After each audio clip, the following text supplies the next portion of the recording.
എന്തായാലും വലിയ രീതിയിലുള്ളൊരു അപകടം സംഭവിച്ചിരിക്കുന്നു. ദാരുണമായ ഒരു അപകടമാണ്. ഒരു 10 വയസ്സുള്ള കുട്ടി ഉൾപ്പെടെ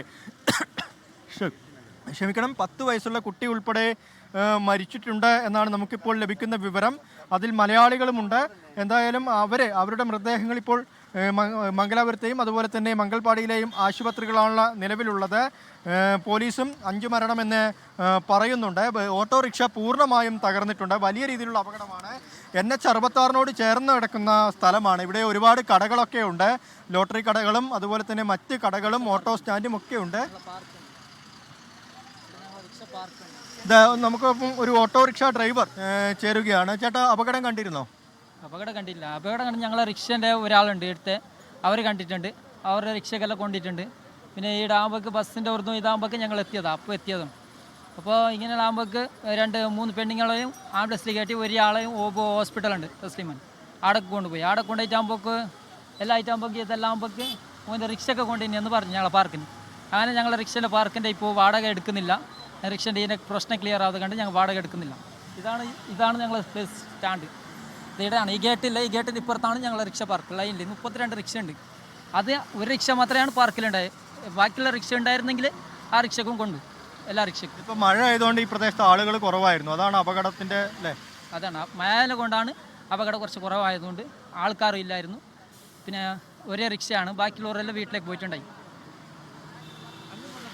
ഉന്മേഷ്, ഇവിടെ ഓട്ടോറിക്ഷ സ്റ്റാൻഡുമുണ്ട്. അതിർത്തി പ്രദേശമാണ്. അവിടെ ഓട്ടോറിക്ഷ സ്റ്റാൻഡുമുണ്ട്. പക്ഷേ ഇന്ന് മഴയായതിനാൽ ഈ ആളുകളൊക്കെ തന്നെ ഈ റോട്ടിലേക്ക്, അതായത് ദേശീയപാതയോരത്തെ വാഹനം കാത്തു നിൽക്കുന്നത് കുറവായിരുന്നു. അവരൊക്കെ ഈ കടയുടെ സൈഡിലേക്കൊക്കെ മാറി നിന്നിരുന്നു. അതുകൊണ്ടാണ് അപകടത്തിൻ്റെ വ്യാപ്തി കുറഞ്ഞത്. ഇപ്പോൾ 5 മരണം എന്ന കാര്യത്തിൽ വ്യക്തത വന്നിട്ടുണ്ട്. പോലീസ് അത് സ്ഥിരീകരിച്ചിട്ടുണ്ട്. അവരുടെ മൃതദേഹങ്ങൾ ആശുപത്രിയിലാണ് നിലവിലുള്ളത്. കൂടുതൽ ആളുകൾക്ക് പരിക്കുണ്ടെന്ന് പറയുന്നുണ്ട്. ഈ പ്രദേശത്തെ ആകെ 7 പേരാണ് ഉണ്ടായിരുന്നത് എന്നും പറയുന്നുണ്ട്. മറ്റ് 2 പേരുടെ ആരോഗ്യനില സംബന്ധിച്ച് ഒരു വ്യക്തത വന്നിട്ടില്ല. അതീവ ഗുരുതരമാണെന്നാണ് ഇപ്പോൾ നമുക്ക് ലഭിക്കുന്ന വിവരം.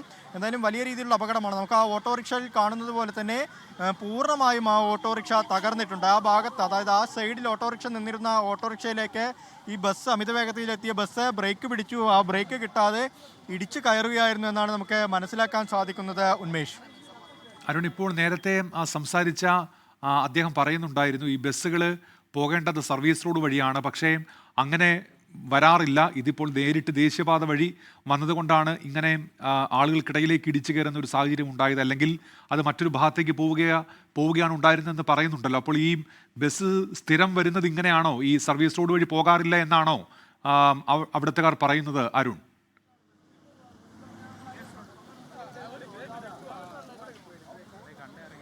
ഉന്മേഷ, ഈ ബസ്സുകൾ, അതായത് പ്രത്യേകിച്ച് കർണാടക RTC ബസ്സുകൾ ദേശീയപാതയിലൂടെയാണ് സർവീസ് നടത്തുന്നതെന്ന വ്യാപകമായ പരാതി ഈ പ്രദേശത്തുണ്ട്. അതൊക്കെ സർവീസ് റോഡിലൂടെയാണ് സർവീസ് നടത്തേണ്ടത്. പക്ഷേ അതുവഴിയല്ല, ദേശീയപാതയിലൂടെ വേഗത്തിലും എളുപ്പത്തിലും എത്താൻ വേണ്ടിയാണ് ദേശീയപാതയെ ഇവർ ആശ്രയിക്കുന്നത്.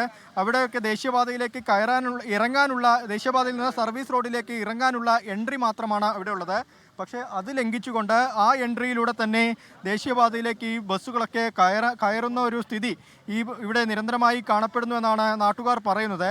നിരവധി തവണ ഈ പ്രദേശവാസികളൊക്കെ തന്നെ ഇങ്ങനെ പരാതികൾ നൽകിയിട്ടുണ്ട്. കർണാടക RTCയിലൊക്കെ പരാതികൾ നൽകിയിട്ടുണ്ട്. നിയമം ലംഘിച്ചുകൊണ്ട് ഈ ദേശീയപാതയിലൂടെ കർണാടക RTC ബസ്സുകൾ വരുന്നു എന്ന നിരവധി പരാതികൾ നാട്ടുകാർ നൽകിയിട്ടുണ്ട്. പക്ഷേ ഇതുവരെയും ആ ഒരു പരാതിക്കൊരു പരിഹാരവും ഉണ്ടായിട്ടില്ല.